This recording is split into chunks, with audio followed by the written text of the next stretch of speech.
temerosos. De eso va nuestro próximo caso límite.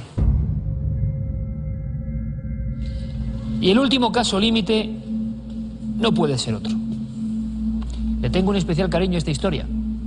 Ocurrió en 1982, o empezó a ocurrir porque son una serie de hechos en el pueblecito de Vegas de Coria, en la provincia de Cáceres. He pasado muchas noches, no solo de terror, sino investigando sobre el terreno. He hablado con personas de ese lugar maravilloso que es Las Hurdes, intentando saber algo más, y he conseguido bien poco. Les puedo contar lo que sé, que puede ser interesante para el mundo del misterio. Son una serie de apariciones realmente sobrecogedoras, y miedo en un pueblo. Una aldea comparte su miedo. Todo empieza, como digo, en ese día, el día 13 en concreto, noviembre del 82.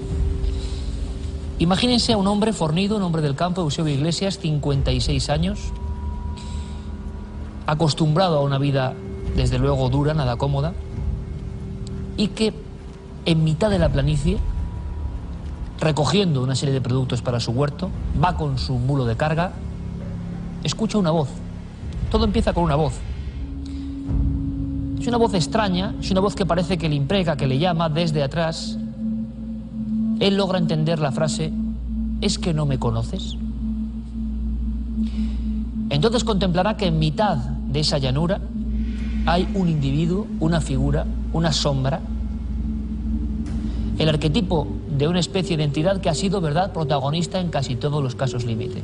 Ahí está, presente, no es de noche, es pleno día, y le está observando. Vuelve a escuchar la misma frase, proveniente de una boca que no se puede ver, como no se ven los ojos, no se ve la nariz, no se ven las orejas, de esa especie de autómata que está ahí y que le da bastante miedo, evidentemente. ¿Es que no me conoces? Así empieza esta historia. Eusebio, no corriendo, sino con paso ligero, queriendo alejarse de aquello, se marcha. Él no sabía que otros vecinos de Vegas de Coria se habían encontrado con la misma figura.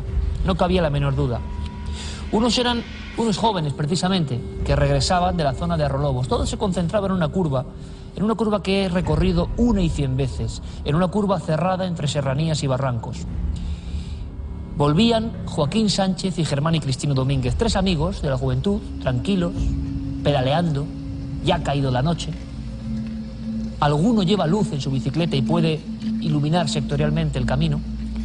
Y entonces los 3 amigos observan, atónitos, cómo viene un hombre pegado casi al arcén de la carretera y que va como creciendo, va aumentando, quizás el miedo.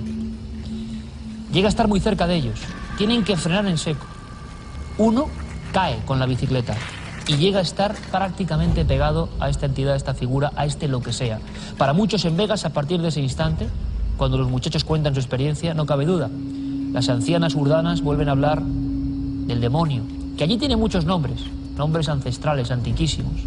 El macho lanú, el tío del bronce, el pelojáncano, la chancalaera, nombres olvidados ya por las generaciones actuales, pero que allí tuvieron su necesidad de ser y provocaron muchos sustos, los llaman espantos. Pocos días después, un hombre también cortado por el mismo patrón, Nicolás Sánchez, está realizando obras en su casa, a la entrada de su propia casa. Él es el habitante del último edificio antes de la curva de Arrolobos y está colocando una especie de murete tranquilamente, y no es de noche. Estamos en la tardecida, casi en esa unión entre la luz rojiza de la tarde y la llegada de la oscuridad. Él se percatará de algo que parecía casual en un principio, pero será importante. Una luz que definió como azul butano, una pequeña llamita que bajaba por la sierra. Bajaba del punto exacto donde tanto los amigos como el campesino Eusebio Iglesias habían visto este ser. Además, él siguió con su obra tranquilamente. Poco después escuchó algo, no palabras, sino algo parecido a una descripción absolutamente fantástica, como un rechinar de dientes. Me he preguntado muchas veces cómo suena un rechinar de dientes, pero cuando quiso darse cuenta lo tenía prácticamente a la espalda. Se giró, con 2 ladrillos todavía en las manos, y observó aquella imponente figura, fornida, envuelta en una oscuridad total. Quizá era un traje muy enllantado, sin ningún tipo de abertura, de marca, o era simplemente una sombra que había cobrado fuerza, presencia, con los brazos un poco extendidos y que se le echaba encima. Nicolás quiso en ese instante casi rezar, pero lo que hizo acto seguido es lanzarse de cabeza contra la entrada entreabierta de su propio domicilio. Entró allí como alma que lleva el diablo y casi pudo ver cómo eso se desvanecía. Volvía quizá a convertirse en pequeña luz y a desaparecer por el monte.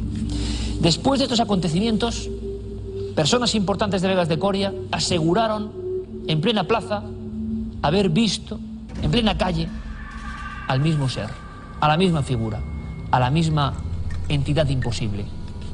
Se hicieron batidas, escopeta en ristre, linternas, antorchas. Llegó a intervenir la Guardia Civil y, por desgracia, este es el final de esta historia, los medios de comunicación tuvimos un comportamiento que creo que no es válido.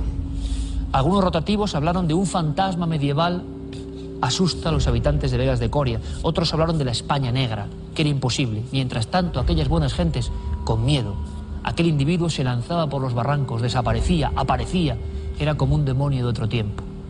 Les diré algo más.